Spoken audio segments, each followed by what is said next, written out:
नमस्कार मैत्रिणींनो, मी कविता. स्वागत आहे तुमचे माझ्या केपीस किचन चॅनलवर. आज मी बनवणार आहे कढी, जी खूप टेस्टी लागते. तुम्ही एकदा नक्की करून बघा माझ्या पद्धतीची ही कढी. तर चला बघूया. त्यासाठी आपल्याला लागणार आहे ताक, बेसन पीठ, मेथी दाणा, जिरं, चिरलेला बारीक लसण, मोहरी, हिंग, मिरची, दगडफूल, मीठ, जाड मिरची जी कढीमध्ये खूप टेस्टी लागते, तिचे मी मोठे काप केलेले आहे, कढीपत्ता आणि कोथिंबीर. तर सर्वात आधी आपण ताकामध्ये बेसनपीठ मिक्स करणार आहोत. ताक आंबट असल्यामुळे मी जास्त बेसनपीठ टाकणार, म्हणजे 1 ग्लास ताक आहे तर त्यासाठी जो चम्मच तुम्ही पाहत आहे त्याचे मी 4 ते 5 इतके चम्मच मी बेसनपीठ टाकलेलं आहे. तुम्ही कढी करायच्या आधी ताक किंवा दही काही घेतले तरी ते टेस्ट करून बघायचं. जर आंबट कमी असेल तर तुम्हाला बेसनपीठ हे कमी लागणार. हे आंबट असल्यामुळे मी जास्त बेसनपीठ टाकलेलं आहे. आता मी यात 1 ग्लास पाणी टाकलेलं आहे. यात पाणी मला अजून लागणार, ते मी नंतर टाकणार.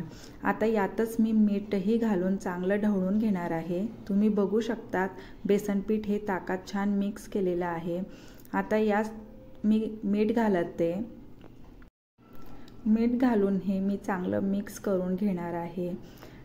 जर मीठ अजून लागलं तर आपण कढी झाल्यावरही टाकू शकतो. आता गॅसवर कढई ठेवून त्यात मी तेल टाकलेलं आहे. कढीमध्ये तेल हे कमीच लागतं आणि तेल हे खूप चांगलं गरम होऊ द्यायचं, तेव्हा कढी चांगली टेस्टी लागते. तुम्ही बघू शकतायत आता तेल खूप गरम झालेलं आहे. यात मी मोहरी टाकणार. ती चांगली तळतळल्यावरच आपल्याला दुसऱ्या जिरं टाकायचं.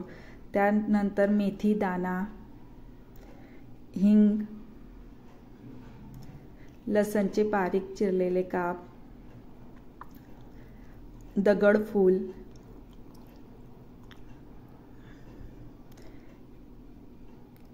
कढीपत्ता, हिरवी मिरची हे चांगलं आपल्याला ढवळून घ्यायचं आहे.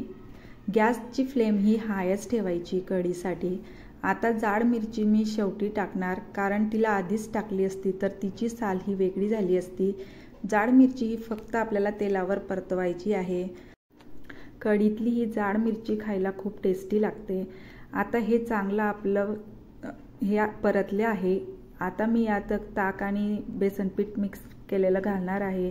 तिचा असा चांगला तडका झाला पाहिजे, तेव्हा कढी खूप टेस्टी होते. यात मी अजून पाणी घालणार आहे, कारण बेसनपीठ टाकल्यावर कढी ही घट्ट होते आणि ताकही आंबट होतं. आता मी यात 2 ग्लास इतकं पाणी घालणार आणि कढी ही आपल्याला तडका दिल्यावर चांगली हलवत राहायची आहे, कारण हिला जर नाही हलवली तर ही कढी फुटू शकते. म्हणजे दही आणि पाणी असं वेगळं होतं. म्हणून जोपर्यंत कढीला उकळी नाही येत तोपर्यंत आपल्याला कढी ही सारखी हलवत राहायची आहे. बघू शकतात तुम्ही आता कढीला ही चांगली उकळी आलेली आहे.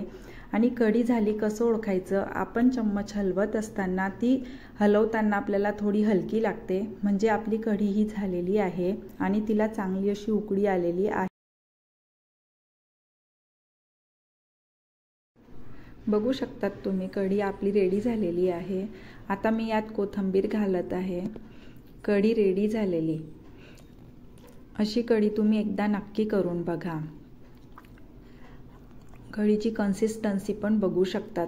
मी त्यात 4 ते 5 ग्लास पाणी टाकलेलं आहे. तर कढी ही रेडी झालेली आहे. तुम्हाला माझी कढी आवडली असेल तर लाईक, शेअर, कमेंट करा आणि माझ्या चॅनलला सबस्क्राईब करा. थँक्यू.